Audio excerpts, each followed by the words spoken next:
So hello বন্ধুরা, আশা করি তোমার সবাই ভালো আছো। একটি নতুন ভিডিও তোমাদের স্বাগত। আমি হচ্ছে শুভ, তোমাদের আমার চ্যানেল ভব। তো আজকে 1 তারিখের রাতে, এখন অ্যাকচুয়ালি 1 তারিখ না, এখন হচ্ছে 2 তারিখ পড়ে গেছে, কারণ এখন মিড-নাইট 12:30। তো আমরা অ্যাকচুয়ালি আগামীকাল বলতে মানে আগামীকাল ডেট ক্যালেন্ডারে নেই, বাট আমাদের বাংলা শাস্ত্র অনুযায়ী রাত ভোর রাত্রিবেলায় মহালয়া দিনটা লেগে যাবে। তো ওই আর কি মহালয়া বলতে পারো। তো রাস্তা দিয়ে যখন ফিরছিলাম তখন দেখলাম অনেক জায়গায় পিকনিক হচ্ছে, সব জায়গায় লাইটিংয়ের কাজ করতে গেলে কমপ্লিট, আর বিভিন্ন প্যান্ডেল যা আছে সব রেডি হয়ে গেছে। তো এই সব চলছে ঠিকই, বাট আরেকদিকে আমি দেখতে পাচ্ছি কয়েক জায়গায় মানুষ মশাল নিয়ে সব জায়গায় প্রতিবাদ করছে।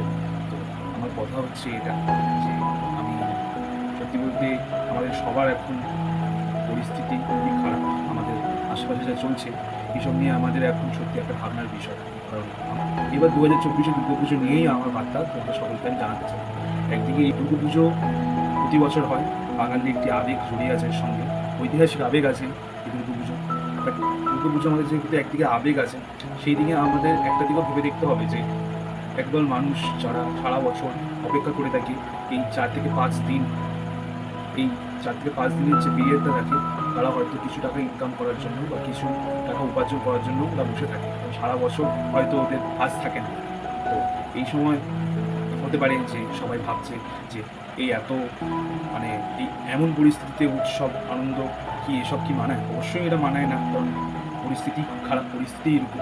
কিন্তু আমি এইটুকু বলবো যে এই যে একদল মানুষ যারা আমাদের অপেক্ষায় বসে আছে, আমাদের অপেক্ষায় আছে, যেরকম আমাদের যারা আছে, অটো বলো, রিক্সা বলো, টোটো বলো, বাস বলো, তারপর ছোটো ছোটো যেগুলোতে হয়তো বছরের প্রত্যেকটা দিনই হয়তো খুব একটা লোকজন আসে না, তবুও তারাও আমাদের উৎসে বসে থাকে যে কোনো একটি প্যান্ডেলের সামনে গিয়ে আমরা ঠাকুর দেখতে গিয়ে ওদের কাছ থেকে কিছু খাবার নিয়ে আমরা খাবো।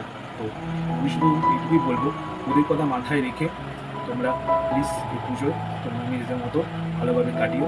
আর আমি শুধু এইটুকুই, খুব উৎসবে মাতোয়ারা হয়ে গা ভাসিয়ে ঘুরে বেড়াবো প্রতি বছরের মতো, কারণ বছরের 4-5 দিনের মতো এই দিনগুলো আলাদা থাকে। কিন্তু শুধু এইটুকু বলবো যে হয়তো তোমাদের মনে হয়তো এটি দ্বিধাবোধ থাকতে পারে যে আমি বলছি কেন। আমি জাস্ট বলছি এই কারণেই, কারণ সবার পরিস্থিতি তো আর এক হয় না। আমার নিজের লাইফে পার্সোনালি প্রবলেম কিছু চলছে, বাট তবুও আমি সবার কথা মাথায় রেখেই আমি সব কিছু করার চেষ্টা করি। তো এই হচ্ছে আমার বার্তা। আমি চাই, আমি শুধু আশা করব যে সবার পুজো যেন ভালো কাটুক, ভগবান আমাদের সকলকে রক্ষা করুক।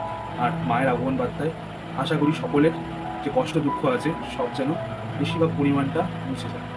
তো এই রইল আমার বার্তা তোমাদের সকলের জন্য। তো দুর্গাপুজোর আগাম শুভেচ্ছা আর প্রীতি অভিনন্দন গ্রহণ করো। দেখা হচ্ছে পরের ভিডিওতে। প্রথমের জন্য